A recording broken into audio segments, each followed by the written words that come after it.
Diante da ave feia e escura, naquela rígida postura, com um gesto severo, o triste pensamento, sorriu-me ali por um momento, e eu disse, ó tu, que das noturnas plagas, vem embora a cabeça nuas tragas, sem topete, não és ave medrosa, diz os teus nomes, senhorias, como se tu chamas, tu na grande noite umbrosa, e o corvo disse, nunca mais.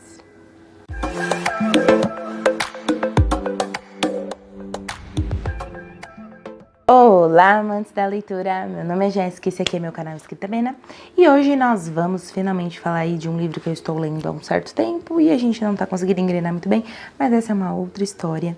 Vamos falar hoje um pouquinho sobre Edgar Allan Poe e principalmente sobre o conto, ou poema, acho que o poema, né? O Corvo, que é um dos poemas, um dos contos, enfim, mais famosos de Edgar Allan Poe, que é aí aquele que escreveu os contos de terror, horror, enfim, mais cultuados até os dias de hoje. Nessa que é uma edição maravilhosa da Dark Side, que se chama O Medo Clássico. Como vocês podem ver, é muito linda essa edição. Ela tem, assim, uns detalhes muito maravilhosos. Muito lindos, assim, que dá vontade de chorar, de tão perfeitos. E, enfim, Darkside, tem alguém que sabe fazer livros e edições especiais, é a Darkside. E vou falar um pouquinho sobre o Edgar Allan Poe. É bem pouco sobre ele, né? Mais sobre o Corvo, que é o meu verdadeiro intuito desse vídeo, que é um dos poemas, contos, enfim, prediletos. Eu amo esse poema de paixão e a sonoridade que ele tem e, enfim, a ideia que ele carrega, que é um pouco mórbida, mas é muito interessante ver como o autor trabalhou dentro desse conto. Edgar Allan Poe, ele perdeu os pais muito jovem, o pai dele abandonou ele quando ele ainda era um bebê, uma criança, tinha 1 ano e pouquinho. A mãe dele morreu de tuberculose pouco tempo depois. Ele foi criado pelos tios, e os tios, o tio principalmente, né, a figura paterna, ele não tinha um amor muito paternal ali pelo Edgar, e esse foi um dos motivos para ele ter lá algumas das suas esquisitices, fora o fato dele ter perdido as pessoas que ele amava muito cedo, principalmente a mãe dele, que ele amava muito a mãe dele, e enfim, isso marcou muito a vida dele, e ele sempre teve meio que aquela aura meio melancólica, de tristeza, de morte, e isso foi o que incentivou ele a escrever o que ele escrevia e fazer as coisas do jeito que ele fazia. Dentro desse livro, né, o Medo Clássico, que foca bastante no Edgar Allan Poe e nas obras dele, as principais obras, as mais famosas, enfim, as mais emblemáticas, eles contam, na verdade tem um trecho que o próprio Edgar conta como ele fez para criar esse poema, para criar esse conto, enfim. E é muito interessante ver como ele não fez nada ao acaso, como ele se debruçou sobre a leitura para criar um personagem, uma criatura, enfim, o corvo, a questão do corvo ser um pássaro que repete, um pássaro que tem voz quase humana, mas que também carrega toda essa aura de medo, pavor e um certo agouro de morte.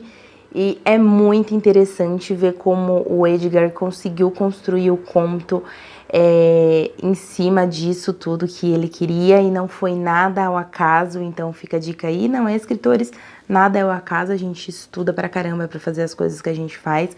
A gente não é louco, a gente não tira do nada, não tem uma musa inspiradora que desce e dá pra gente tintim por tintim como as coisas têm que ser. A gente que tem que ir atrás e estudar, tá? Fica a dica. E é muito legal ver como o Edgar, ele usou cada pedacinho de frase, de palavra, de construção, de parágrafo, da poesia, da sonoridade, tudo isso, que ele juntou tudo isso para conseguir fazer o poema passar a emoção que ele queria, que era de melancolia, de morte, de desesperança, que era basicamente o que todos os seus contos e poemas levavam. Então é muito legal a sonoridade, principalmente no original, o Nevermore, que é o Nunca Mais, que foi traduzido muito bem, traduzido aí por Fernando Pessoa e Machado de Assis. Gosto particularmente mais da versão do Machado de Assis, mas vamos deixar aí nos links as duas versões para todo mundo que quiser procurar. Então fica aí a dica de leitura de Medo Clássico e de O Corvo. Se você não conhece esse poema, você não sabe o que você está perdendo. É um poema maravilhoso, cheio de sonoridade, cheio de emoção, cheio de melancolia, tem toda aquela carga dramática ali que o Edgar queria colocar, então, que ele carrega em todos os seus contos e em todas as suas histórias, porque ele não teve um começo muito fácil e a vida dele e as esquisitices dele, enfim, levaram ele todos para o mesmo caminho. E esse poema é simplesmente magistral, simplesmente maravilhoso.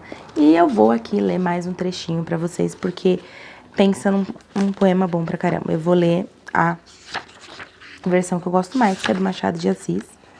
E eu vou mostrar pra vocês aqui como tá lindo. E ele vai explicando como que ele fez aqui dentro, então super recomendo aqui. Essa é a versão em inglês, The Raven. E nós temos a versão traduzida. O Corvo foi traduzido também, para que eles não sabem, na França, por Baudelaire, e fez bastante sucesso por lá, porque ele ficou praticamente apaixonado pelo Edgar Allan Poe, e ele fez questão absoluta de disseminar a palavra de Edgar Allan Poe pelo mundo. Então eu vou ler aqui mais um trechinho, só pra gente finalizar e pra vocês verem como porque poema não dá pra você entender se você não ouvir, né? Então vamos lá e vocês vão entender um pouquinho melhor. Se vocês não conhecem, nunca ouviram falar desse conto, tá aí a oportunidade de vocês darem uma olhadinha, porque ele é simplesmente fantástico. Essa é a versão do Machado de Assis, tá? A tradução do Machado de Assis, aliás. Em certo dia, a hora, da meia-noite que apavora, eu, caindo de sono e exausto de fadiga, ao pé de muita lauda antiga, de uma velha doutrina, agora morta, ia pensando quando a ouvi à porta. Do meu quarto um soar devagarinho, e disse essas palavras tais: é alguém que bate a porta de mansinho. Há de ser isso, e nada mais. Ah, bem me lembro, bem me lembro. Era no glacial dezembro. Cada brasa do lar sobre o chão refletia a sua agonia. Eu, ansioso pelo sol, buscava sacar daqueles livros que estudava repouso em vão a dor esmagadora dessas saudades imortais, pela que ora nos céus anjos chamam Lenora, e que ninguém chamará mais. E o rumor triste, vago, brando, das cortinas ia acordando. Dentro em meu coração um rumor não sabido, nunca por ele padecido. Enfim, por aplacá-lo aqui no peito, levantei-me de pronto e, com efeito, disse: é visita, amiga e retardada, que bate a estas horas tais. É visita que pede a minha porta entrada, há de ser isso e nada mais. O fato de Machado de Assis ter conseguido dar tanta sonoridade ao Nevermore com nada mais, que tem quase a mesma sonoridade, é bem próximo à sonoridade, e o mesmo intuito, né? O Nevermore é o nunca mais, nada mais, então tá próximo ali, a tradução tá quase bem fiel aí. Parabéns aos tradutores que se matam para fazer as coisas certas, né? E, enfim, é maravilhoso esse conto. Eu queria só expressar o quanto eu sou apaixonada por esse poema, pela sonoridade, pelo que ele traz, pela melancolia, por tudo que eu acho que não tem um poema que fale tão bem sobre Edgar Allan Poe quanto esse. E quando eu conheci esse poema na faculdade, para mim foi simplesmente fantástico. E, enfim, nunca consegui esquecer dele. E sempre acabo pensando, vez ou outra, no Nevermore. Eu vou fazer outros vídeos falando um pouquinho mais sobre os contos que estão aqui dentro. Eu ainda estou lendo, ainda estou analisando, ainda estou fazendo um apanhado geral aí sobre o autor, conhecendo melhor ele. Confesso que conhecia basicamente só por cima Edgar Allan Poe, apesar de amar O Corvo, e não conhecia todos os contos dele. Estou ainda me aprimorando aí, né, nesses contos e na temática que ele sempre busca colocar dentro dos seus contos, dos seus poemas, mas de qualquer jeito, fica aí a dica para você ler esse livro que é maravilhoso e essa edição que é linda, maravilhosa, fantástica, que dá vontade de emoldurar. Então é isso que eu queria falar com vocês hoje, espero que vocês tenham gostado do vídeo, deixem um like, se inscrevam no canal, ativem o sininho para vocês sempre receberem os meus vídeos e me sigam nas redes sociais para saberem o que eu estou lendo, o que eu estou vendo, quais séries estou vendo, quais os vídeos que eu estou elaborando para vocês. E se quiserem também deixarem nos comentários quais os próximos vídeos que vocês querem ver, também aceito sugestões. Por enquanto é só. Muito obrigada. Tchau!